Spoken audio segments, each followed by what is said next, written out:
This short video provides a summary of my book Underworld. Use it for revision or before you start reading Dark Web. Warning, there is Underworld spoilers ahead.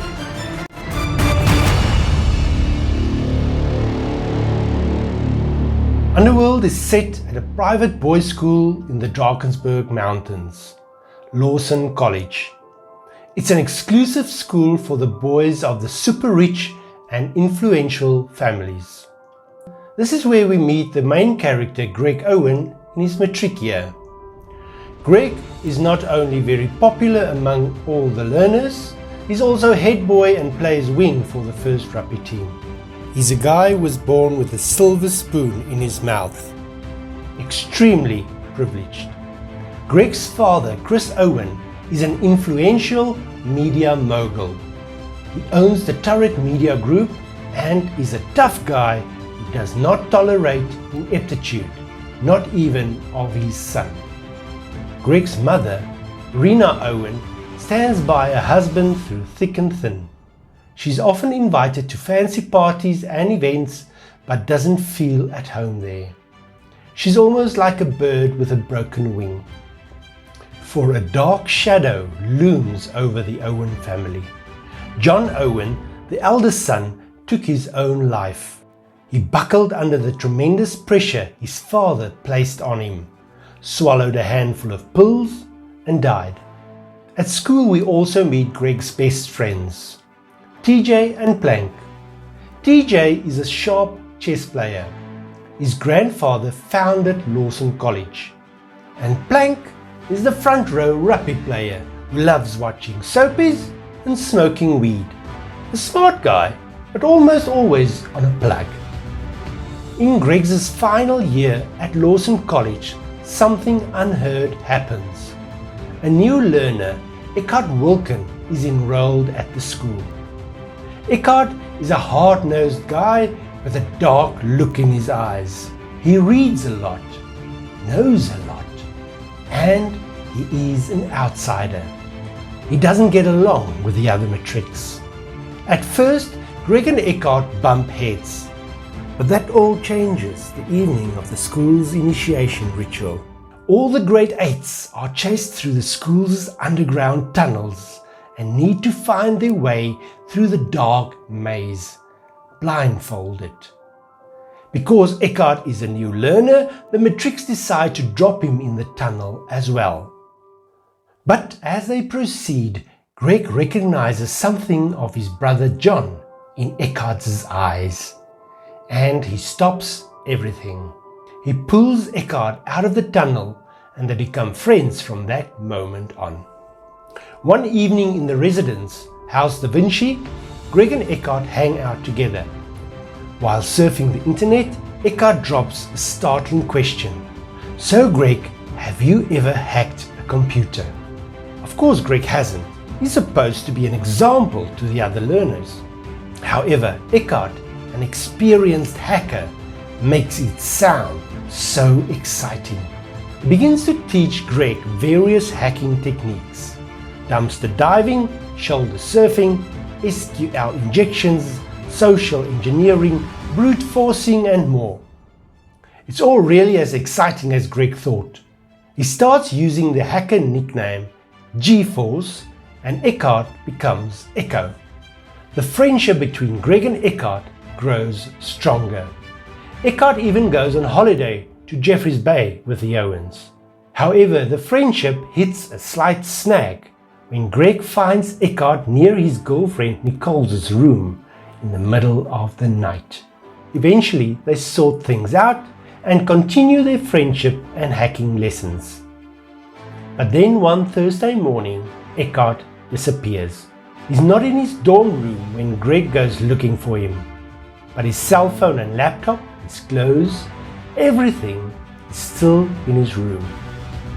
Where is Eckhart Wilken? What happened to him? This becomes the burning question in Underworld. No one knows what became of Eckhart. It also seems as if the school is not exactly interested in finding him. Doc ALEC, the principal, is more concerned with the school's reputation than an extensive search for the missing learner. That's why Greg contacts the newspapers in the Turret Media Group. This turns out to be a dismal failure. The newspapers are more interested in the outbreak of a bird flu epidemic that is spreading through South Africa and around the world. Finally, Greg stands up to the principal. He refuses to set foot on a rugby field unless the school starts looking for Eckhart. Eventually, the police get involved. Greg needs to help them get Eckhart back, but without the school and the police catching wind of their hacking activities. It becomes a dangerous game of cat and mouse. What happened to Eckhart Wilken? Did he also commit suicide? Did somebody eventually drop him in the school's underground tunnels? And did he die there? Or maybe he cracked somebody's computer systems and they got rid of him. Conducting his own parallel investigation, Greg comes across a clue hidden in a photo of a white hat. This leads him to a secret blog, Echo's Underworld. Greg uses the clues on Eckhart's secret blog as well as the hacking techniques Eckhart taught him. Slowly but surely, Greg descends into the underworld of computer hackers. He neglects his schoolwork, his sports, his friends. Later, he spends all his free time searching for Eckhart. But this leads to a dark discovery. A pharmaceutical company, Plus Ultramed, is hiding a manipulated bird flu virus in flu shots. That's why people around the world are falling ill now. However, Plus Ultramed also has the vaccines ready and waiting. By selling them, they will make a ton of money. The obscure plan is known as Project Nursery Rhyme and is based on the nursery rhyme Rub-a-dub-dub, 3 men in a tub. And who do you think they be? The butcher, the baker, the candlestick maker. Turn them out knaves, all three. Greg discovers that the principal, Doc PIENAAR, is also the CEO of the pharmaceutical company. He is the butcher. Greg is then dragged even further into the underworld. The police's probing questions are now becoming problematic. He must lie to them to stay out of trouble. Then Greg confides in one of his pals, TJ. He tells TJ that he and Eckhart hacked computers. However, TJ betrays his friend and the police come for Greg. Is Greg responsible for Eckhart's disappearance? To get out of the mess, Greg tells the police everything. He even hands over the emails and other documents from Plus Ultramed and Project Nursery Rhyme. To Greg's relief, Doc PIENAAR is arrested. But there's a twist in the tale.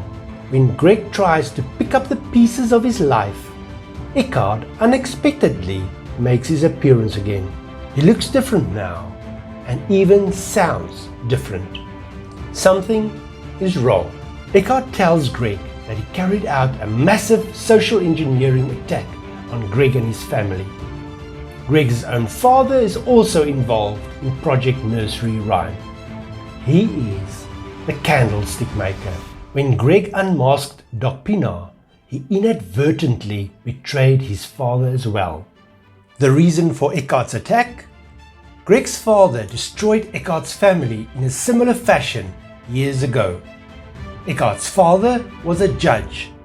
Chris Owen and Doc PIENAAR tried to bribe the judge during a court case involving insider trading. However, the transaction went horribly wrong and the judge was taken care of. To this day, no one knows how he died and what they did to his body. Therefore, Eckhart's motive for destroying the Owen family was revenge. Underworld then ends with the Owen family crumbling. Greg realizes his life is not as bulletproof as he once thought. He also realizes that his friendship with Eckhart was a big scam. He doesn't even know if Eckhart Wilken is the guy's real name. Perhaps we will find out when we go looking for the baker in dark web. The books are available in bookshops and online. If you like this video, please click like and subscribe.